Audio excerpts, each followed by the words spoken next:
Assalamualaikum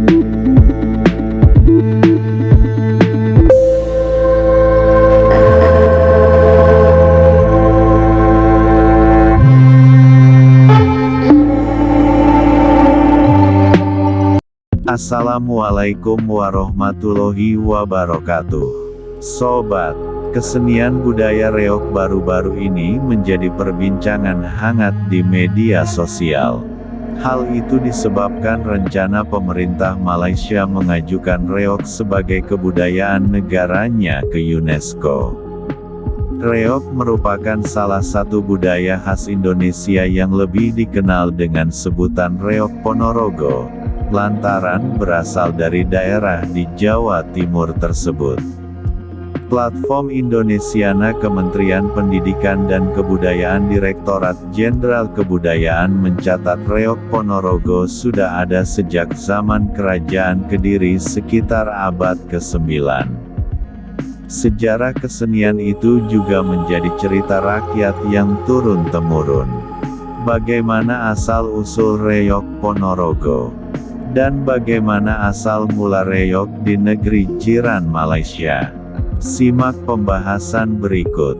Tapi sebelum lanjut, mari berbagi kebaikan dengan cara subscribe channel ini dan bunyikan tanda loncengnya agar tidak ketinggalan video-video kami selanjutnya. Sobat, diceritakan terdapat sebuah kerajaan bernama Bantarangin di wilayah Ponorogo yang waktu itu bernama Wengker. Kerajaan itu dipimpin raja bernama Prabu Klana Sewandono, dengan pati bernama Pujangga Anom. Suatu hari, raja bermimpi menemui putri cantik bernama Putri Songgolangit dari kerajaan Kediri. Prabu Klono Sewandono kemudian jatuh cinta dan mengutus patihnya untuk melamar Putri Songgolangit. Sang putri bersedia menerima lamaran Prabu Klana Sewandono, dengan syarat sang Prabu dapat mempersembahkan pertunjukan yang belum pernah ada. Prabu Klana Sewandono akhirnya menyanggupi permintaan sang putri dengan menampilkan pertunjukan dengan memanfaatkan Raja Singobarong. Raja Singobarong disebut berkepala harimau dengan seekor merak bertengger di atasnya. Penampilan itu diiringi bunyi-bunyian sehingga menghasilkan pertunjukan seperti yang diinginkan Putri Songgolangit. Pertunjukan itulah yang hingga saat ini dikenal sebagai kesenian reog. Pertunjukan reog umumnya dimainkan sebuah kelompok berisi 20 hingga 30 orang.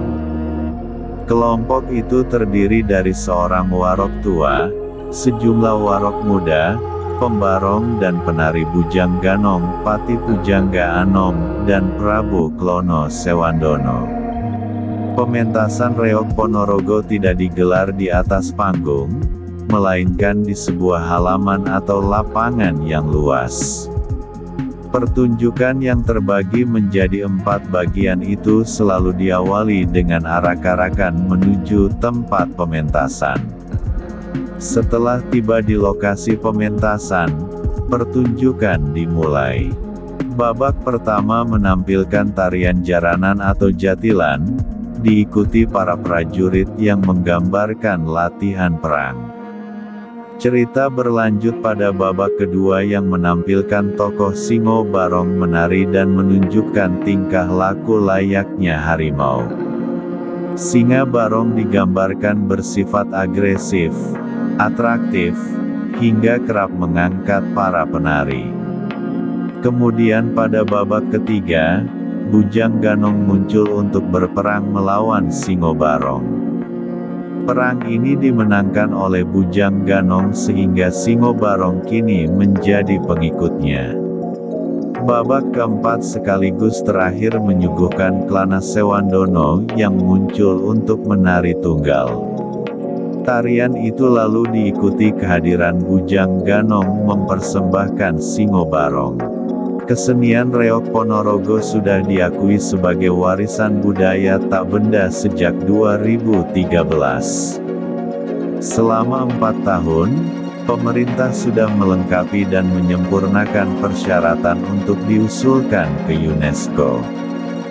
Hingga, pemerintah Indonesia melalui Kementerian Pendidikan, Kebudayaan, Riset, dan Teknologi mengajukan reok bersama 5 warisan budaya lainnya ke UNESCO pada tanggal 18 Februari tahun 2022.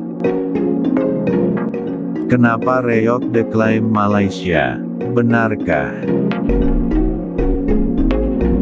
Reok menjadi salah satu kesenian tradisional legendaris dari Jawa Timur. Para seniman reok bahkan sudah tersebar di berbagai daerah, baik di dalam maupun di luar negeri. Tak heran jika ada negara lain yang mengeklaim kesenian ini. Seperti Malaysia yang berencana mendaftarkan reok ke UNESCO beberapa waktu lalu. Pengamat budaya asal Ponorogo, Arik Wijayanto menjelaskan hal tersebut dari sisi sejarah. Pengamatan tersebut juga diambil dari tesisnya yang berjudul, Sejarah Penghijrahan Kesenian Reok Ponorogo di Batu Pahat Johor. Tahun 1901 silam, warga Ponorogo bermigrasi ke Batu Pahat, Johor, Malaysia. Total ada 15.000 jiwa yang pindah ke negeri jiran. Perpindahan mereka pun sambil membawa kesenian reok Ponorogo, ujar Arik kepada Detik Jatim, Rabu, tanggal 13 April tahun 2022. Menurut dia, reok saat itu dikenalkan oleh Saikun Kentus. Namun, data mengenai sosok ini sangat minim. Arik melanjutkan, sebuah disertasi terbitan Universitas Malaya pada 1825 mencatat bahwa gelombang pertama perpindahan orang Ponorogo ke Malaysia berjumlah 25 jiwa. Mereka menyeberang lewat Singapura. Lalu, jumlah perpindahan ini semakin membesar hingga menjelang abad 19. Tepatnya tahun 1890 dengan jumlah sekitar 15.000 jiwa, termasuk warga Ponorogo yang menetap di kawasan Batu Pahat, Johor, Imbu Dekan Fakultas Dakwah dan Komunikasi Islam FDKI, Institut Agama Islam Sunan Giri Ponorogo itu. Menurut dia, masih ada sejumlah grup atau komunitas reok yang masih aktif di sebagian wilayah Batu Pahat. Bahkan, ada 3 grup reok dari sana yang pernah mengisi acara pada tahun 2012 lalu. Salah satunya Barongan Setiabudi, Imbu Arik. Menurut dia, pentas seni reok di Malaysia memiliki sedikit perbedaan dengan pentas di Ponorogo. Seperti berat dadak merak di Malaysia hanya berkisar 15-20 kg, sedangkan di Ponorogo mencapai 60 kg. Selain itu, reok di Malaysia itu hanya ada jatilan, pembarong, dan dadak merak. Kalau di Ponorogo kan komplit, ada jatil, warok, pembarong, dan seterusnya, tukas Arik. Saat Arik disinggung tentang isu barongan didaftarkan Malaysia ke UNESCO sebagai warisan budaya tak benda, dirinya mengatakan bahwa tidak ada pernyataan yang menguatkan klaim itu.